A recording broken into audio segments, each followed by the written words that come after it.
그래서 이게 보면 가리왕과 찬제파리 선인의 이야기인데 여기 보면 칼 들고 있죠. 칼 들고 있는 사람, 이 사람이 가리왕인 거예요. 여기가 찬제파리 선인이에요. 웃고 있어요. 다리가 지금 한쪽이 없어요. 여기 아까 얘기한 그 쿠차의 키질석구라는데 능형의 칸 안에 있는 본생도 한 장면이거든요.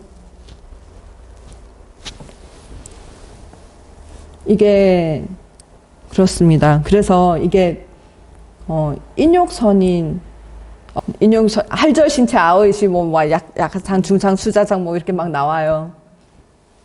내가 응생진한 화를 냈을 것이다 이렇게 얘기하거든요. 그 이야기가 여기서 나오는 거예요. 인욕선인 이야기. 그리고 우리가 많이 아는 토끼와 거북이 이야기 있죠. 이 이야기가 별주부전, 뭐 토끼전, 수군가에 나오는데 삼국사기에 김유신 열전에도 이 이야기가 나오거든요. 네, 그래서 이 삼국사기가 642년도에 만들어져요. 그러니까 적어도 642년 이전에 이 이야기가 우리나라에 들어왔을 건데, 통도사에 가면 명부전에 안에 매벽화 중에 보면 여기 수공도 모습 있어요. 여기 토끼랑 거북, 여기 토끼 있죠, 토끼.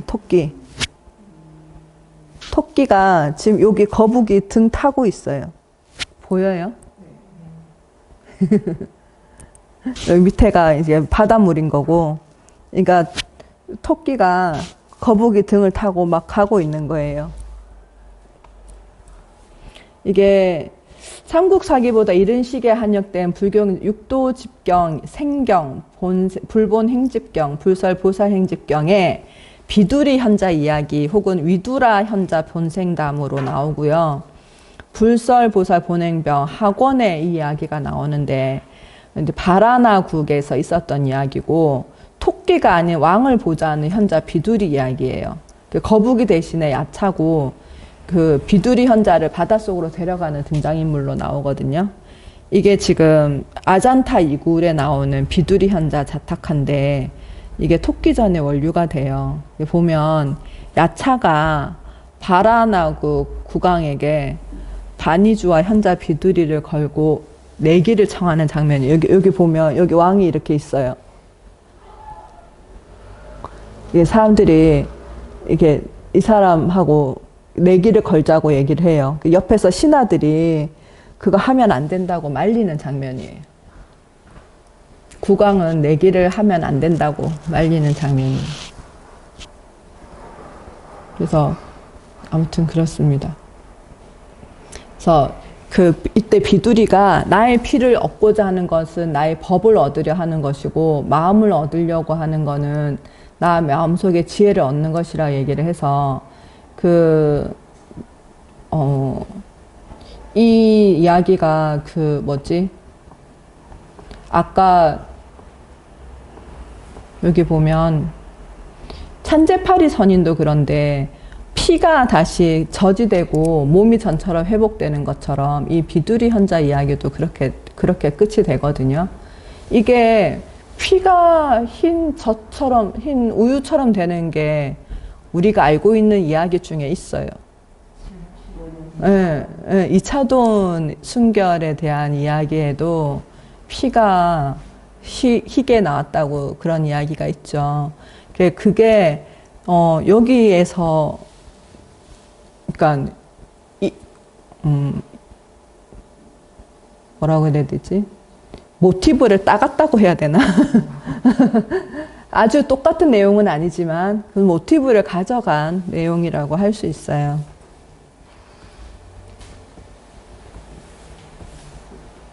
그래서 그리고 우리가 많이 하는 이야기 중에 황금거위 이야기가 있거든요. 황금거위 이야기가 두 가지 버전이 있어요. 황금거위가 황금알을 낳는 황금거위가 있고, 그 황금거위 깃털을 뽑아주는 황금거위가 있죠. 두 가지 얘기가 있어요. 아닌가요? 처음 들어봤어요? 이게 수완나 함사 자타카는 황금거위 이야기인데, 이 수완나 함사 자타카에 있는 이거는 지금, 황금 깃털을 주는 거위예요.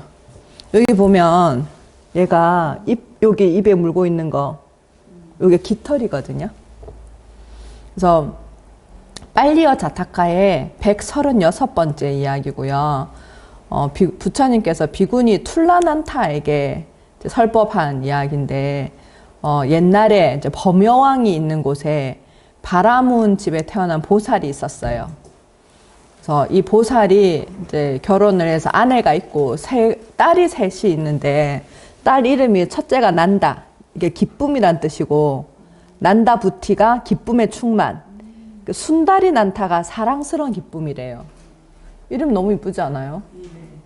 근데 이 보살이 이 집에 이렇게 살다가 죽은 거예요. 그랬는데 황금거위로 환생을 했어요. 보살이.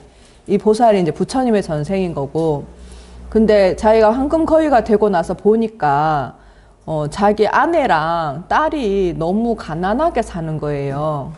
그래서 이 황금거위가 원래 자기가 살던 집으로 가요. 그래서 자기 깃털을 하나씩 뽑아가지고 주는 거예요.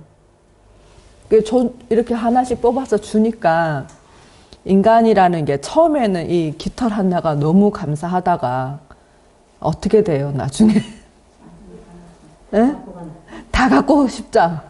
네, 다 갖고 싶죠. 그래가지고 이 거위의 털을 몽땅 뽑아가요. 근데 이 황금거위가 보살이기 때문에 알면서도 그렇게 될 걸 짐짓 알면서도 가거든요. 이 그림에 보면 여기 밑에 부분은 이렇게 볼록볼록 이렇게 돼 있죠. 여기 위에 부분이랑 다르죠. 여기 윗부분은 지금 깃털이 있는 거예요. 이 밑에는 요만큼 빼줬어, 지금. 보여요? 요만큼은 지금 뽑아준 거야, 털을, 여기랑.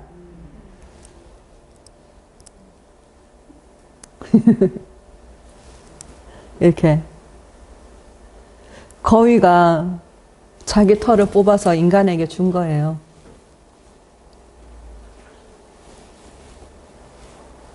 이게 이제 우즈베키스탄에 있는 파지켄트라는 궁전에는 여기는 황금알을 낳는 거위로 다른 그림이 그려져 있거든요. 이게 지금 아까 그런 것처럼 궁전, 이 벽화는 어쨌든 세력이 좋은, 힘이 좋은 사람들이, 권력이 좋은 사람들이 또 떼가요. 떼가서 지금 러시아 에르미타주 박물관에 있어요. 여기서 보면, 여기는 이제 오른쪽 끝에서부터 보았거든요. 여기 요렇게 세 단락으로 돼 있는 거예요. 요 끝에 보면 이제 요 사람이 이 위에 지금 하얀 모자를 쓰고 있거든요. 요 사람이 이제 우즈베키스탄 사람들이 쓰는 전통적인 모자래요. 이 사람이 요 황금알을 낳는 거위한테서 요 거위가 이제 황금알을 낳으니까 요걸 하나씩 받은 거예요. 근데 처음에는 이 황금알 받은 거로 이렇게 있다가 어떻게 돼요? 욕심이 생겨요. 두 번째 장면에는 이 거위를 배를 가르고 있어. 여기는 그거 이마를 짚었다는 건 뭐예요? 생각한다는 거거든요. 그래서 후회하고 앉아 있는 모습이에요. 그러니까 배를 갈라봤더니 황금알은 없고, 그죠? 예, 우리가 다 아는 내용이죠. 예, 그래서 내가 왜 그랬을까 이러고 있는 거죠. 예, 이게 이제 아까 얘기한 대로 수완나 함사라는 이 황금거위 자타카에 있었습니다. 우리가 아는 많은 이야기들이 이 자타카의 이야기에 있어요. 그래서 제가 처음에 이제 여기 불교대학 불교학당 강의를 맡아달라고 하면서 부처님의 일생에 대해서 좀 다른 버전을 좀 해달라고 하시는 거예요. 저도 그럼 나도 맨날 남들이 하는 거 별로 안 하고 싶다고.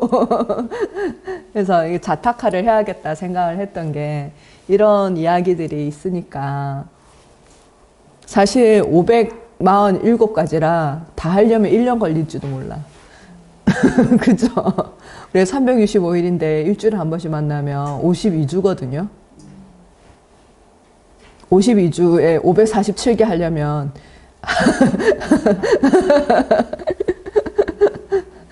1년 더 걸릴 수도 있어요. 자타카 이야기만 해도 1년 나와요, 진짜. 그 다음에, 요게 이제 아까 봤던 그 막고굴 그쪽 이야기예요. 여기도 아까처럼 이렇게 3단으로 나눠져 있어요.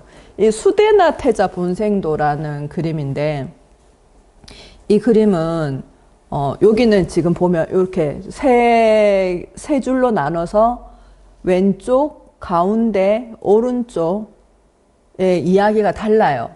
여기서 보면, 여기는 이제 오른쪽 끝에부터 시작하거든요. 요렇게, 왼쪽 끝에부터 시작하나? 상단 왼쪽부터. 헷갈렸어요, 제가. 여기부터 시작해서 1번, 2번, 3번, 4번, 5번, 6번, 7번, 8번, 9번 이야기예요. 이렇게 돌아가는 이야기거든요.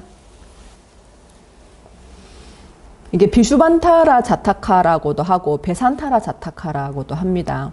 그래서 3세기 기원전 3세기 이후에 일본의 바루트 스투파랑 아마라바티 스투파에서부터 이게 이 이야기들이 나오고요. 간다라랑 중앙아시아, 중국과 한국에서 그 이야기들이 있습니다.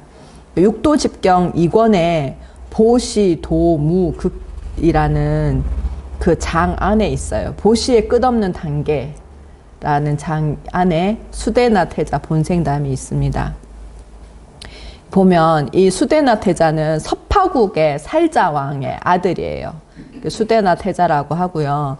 이 왕에게 라사화 대단이라는 큰 코끼리가 있는데 이 코끼리가 너무 이제 힘을 잘 쓰는 거예요. 그래가지고 60마리 코끼리를 한 번에 쓰러뜨릴 수 있는 정도의 힘을 가지고 있는 거여서 전쟁이 일어났을 때 이 코끼리가 나가면 다 이기는 거지. 그래서 서파국이 번번이 이 코끼리 때문에 이길 수 있었어요. 근데 이 왕이 잠깐 자리를 비운 사이에 그 적국의 왕이 태자가 되게 순한 걸 알고 이 8명의 바라문을 보내서 이 흰 코끼리를 달라고 그래요. 그러니까 태자는 별 생각 없이 그거를 코끼리를 주는 데다가 거기다가 금은 보화를 실어서 보내요. 심지어. 그래가지고 이걸 알게 된 관리들이 왕에게 나라의 안전을 지키는 신묘한 코끼리를 적국에 준 태자를 출궁시켜야 된다고 막 얘기를 하거든요. 그래서 태자가 출궁을 해요.